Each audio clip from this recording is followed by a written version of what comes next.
Gospodin s vama. Čitanje Svetog Evanđelja po Luki.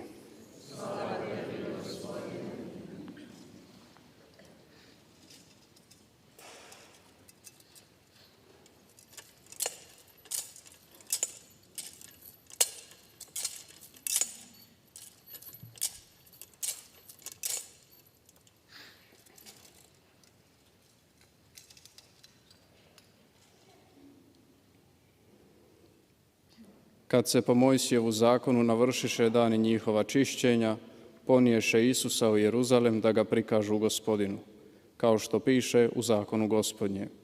Svako muško prvorođenče neka se posveti Gospodinu i da prinesu žrtvu, kako je rečeno u zakonu Gospodnjem, 2 grlice ili golubića.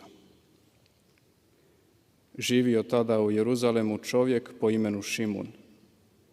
Taj čovjek, pravedan i bogobojazan, iščekivaše utjehu Izraelovu i Duh Sveti bijaše na njemu. Objavio mu Duh Sveti da neće vidjeti smrti dok ne vidi pomazanika Gospodnjega. Ponukan od duha dođe u hram. I kad roditelj uniješe dijete Isusa da obave što o njemu propisuje zakon, primi ga on u naručje, blagoslovi Boga i reče: Sad otpuštaš slugu svojega Gospodaru po riječi svojoj u miru. Ta vidješe oči moje spasenje tvoje, koje si pripravio pred licem sviju naroda, svjetlost na prosvjetljenje naroda, slavu puka svoga izraelskoga. Otac njegov i majka divili se što se to o njemu govori.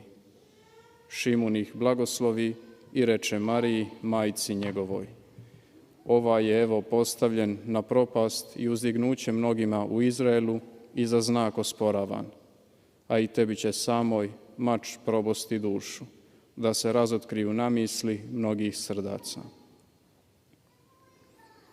A bijaše neka proročica Ana, kći Penuelova iz plemena Ašerova, žena veoma odmakla u godinama. Nakon djevojaštva živjela je s mužem 7 godina, a sama kao udovica do 84. Nije napuštala hrama, nego je postovima i molitvama danju i noću služila Bogu. Upravo u taj čas nadođe. Hvalila je Boga i svima koji iščekivahu otkupljenje Jeruzalema pripovjedala o djetetu. Kad obaviše sve prema zakonu Gospodnjem, vratiše se u Galileju, u svoj grad Nazaret. A dijete je raslo, jačalo i napunjalo se mudrosti i milost je Božja bila na njemu. Riječ Gospodnja. Slava tebi, Kriste.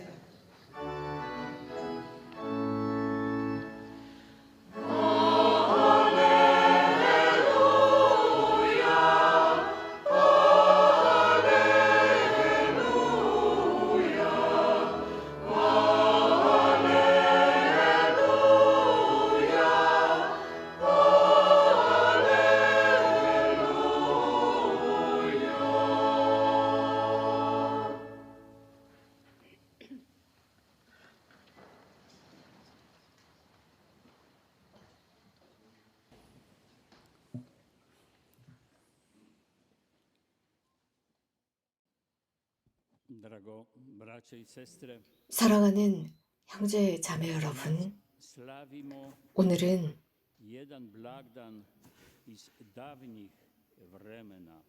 아주 오래된 축일을 지내는 날입니다. 이 축일은 이미 4세기경부터 예루살렘에서 거행되곤 했습니다. 처음 시작이 되었을 때는 이 축일을 만남의 축제라고 했습니다. 그리스어로는 히바반테라고 했습니다. 이 축일은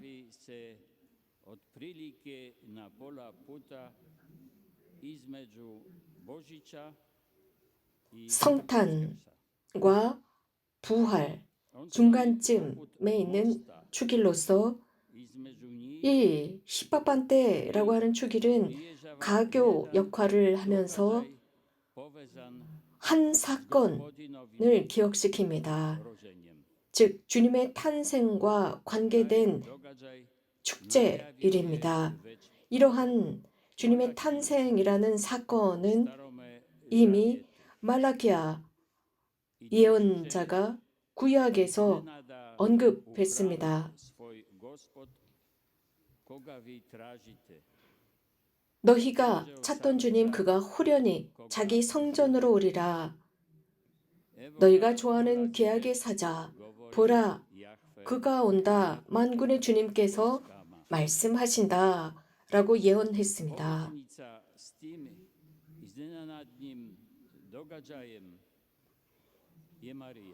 성모님의 그 놀라웠던 사건, 하느님의 사건과의 관계는 시메온, 늙은 시메온의 말에서 그대로 증명됩니다. 마리아는 당신의 아드님을 주님께 봉헌합니다. 이런 행위를 통해서 이미 주님께서 십자가에 희생되신다는 것을 상징하고 있습니다. 그렇다면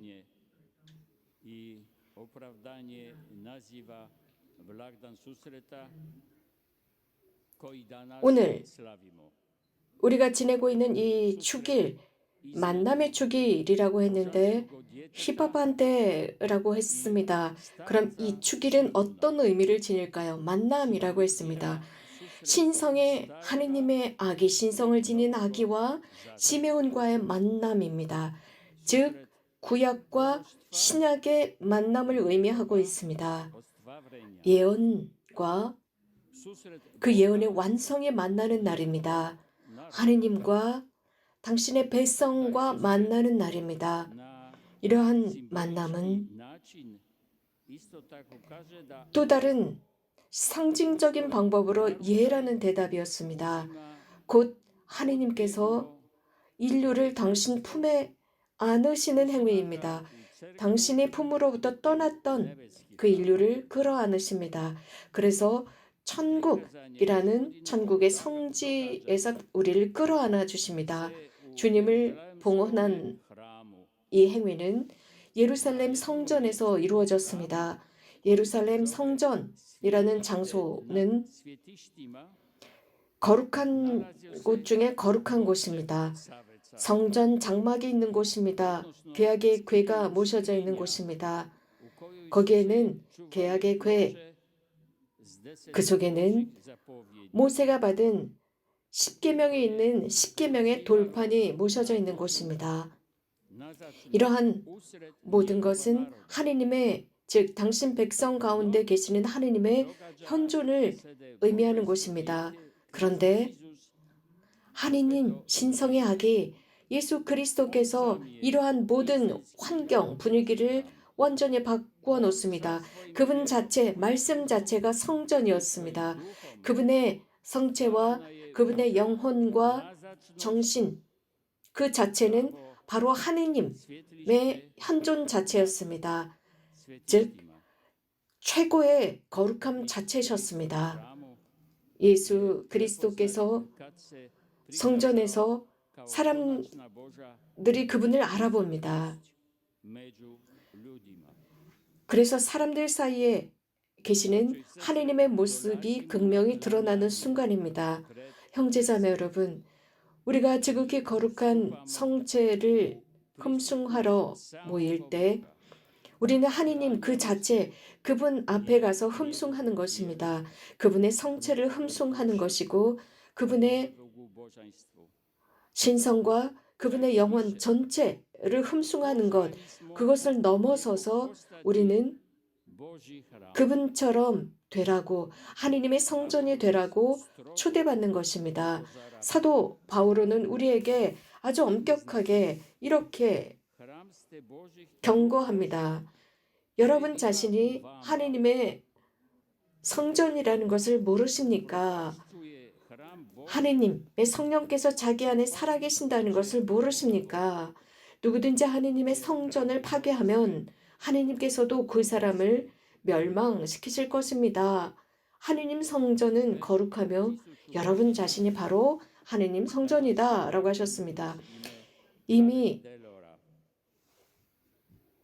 이 축일은 간델로로라는 이름으로 수천 년 전부터 불려졌습니다. 혹은 초의 축일이라고 불려졌습니다. 그것은 로마에는 성모 설지전 대성당에서 초를 들고 행진하는 것에서부터 시작이 되었습니다. 초를 들고 그 성당으로 들어갑니다. 행진을 하죠. 초는 성모님을 의미했습니다. 성교황 요한 바오로 2세께서는 이런 말씀을 하셨습니다. 성모님이야말로 인류 최초의 성광이었다. 또 인류의 빛을 밝히는 촛대다라고 하셨습니다. 시메온은 이렇게 성전 안에서 말씀하셨습니다. 이 아기는 이스라엘에서 많은 사람을 쓰러지게도 하고 일어나게도 하며 또 반대를 받는 표징이 되도록 정해졌다라고 했습니다. 이는 당신께서 모든 민족들 앞에서 마련하신 것, 다른 민족들에게는 계시의 빛, 이스라엘에게는 영광이 되리라 라고 하셨습니다. 그분의 빛은 사람들을 비추면서 하느님의 현존을 드러냅니다. 하느님은 사랑이시고 자비이시며 의로움이시고 평화라는 것을 드러냅니다. 예수님께서 우리들의 삶에서 사라지신다면 그분의 빛이 꺼지는 것입니다. 어디에서요? 우리들의 마음에서 꺼져버리고 우리는 암흑에 갇히게 됩니다. 이는 성 요한이 자신의 복음에서 언급합니다. 그분은 빛이다. 빛은 사람을 비추고 있다라고 했습니다. 그 빛은 어둠을 비추고 있고 하지만 그 어두움은 이 빛을 이기지 못하였다라고 했습니다. 하나님께 자신의 삶을 봉헌하는 것, 드리는 행위, 주님께 온전히 드리는 이 봉헌 행위 자체는 축성의 삶을 의미합니다. 그래서 바로 오늘은 축성 생활의 날이라고도 합니다. 이 축성 생활의 날은 성교황 요한 바오로 2세께서 1997년에 제정하셨습니다. 이유는 예수님께서 봉헌되신 이날 다시 한번 축성 삶을 잘 묵상하고 주님께 그 축성 삶을 갱신하는 날로 삼기를 바랬습니다. 성모님께서는 예수 그리스도를 모시면서 당신 스스로를 봉헌하셨던 것입니다. 즉 예수님을 성전에 봉헌하시면서 당신도 봉헌하신 행위였습니다. 바로 이것이 축성 생활을 가는 사람들이 하는 행위입니다. 성교황 요한 바오로 2세께서는 이날을 이렇게 설명하셨습니다. 축성 생활이야말로 근본적으로 예수 그리스도의 모범과 그분의 가르침에 바탕을 두고 있으며 성령을 통해서 성부께서 교회에 주시는 선물이라고 했습니다. 복음적인 모든 것들은 주님의 특징을 지니고 있습니다. 동정녀, 가난하고 순명하시는 분. 이런 동정녀의 모습은 구체적으로 세상 안에서 드러내는 것이 축성 생활입니다. 또한 신자들도 이러한 신비, 하느님의 나라의 신비로 초대받았습니다. 이것은 이미 역사 안에서 활동하고 있지만 완전한 구현은 천국에서 이루어집니다. 그저께 주일 이곳 메주고리의 본당에서 우리 모두는 우리 젊은 친구들이 주님께 헌원하는 모습을 기쁘고 즐겁게 바라보았습니다. 미사 중에 프란치스칸 청년들이 다시 한번 자신들의 헌원을 갱신했습니다. 예수님을 따라 살겠다라는 것이었습니다. 메주고리의 본당 지역에는 많은 이렇게 축성 생활을 하는 분들이 살아가고 계십니다. 이곳 이 메주거리의 본당이 그렇습니다. 많은 수도회 공동체 회원들이 이곳에서 살고 있고 많은 평신도, 화원한 평신도들이 살고 있습니다. 이 모두는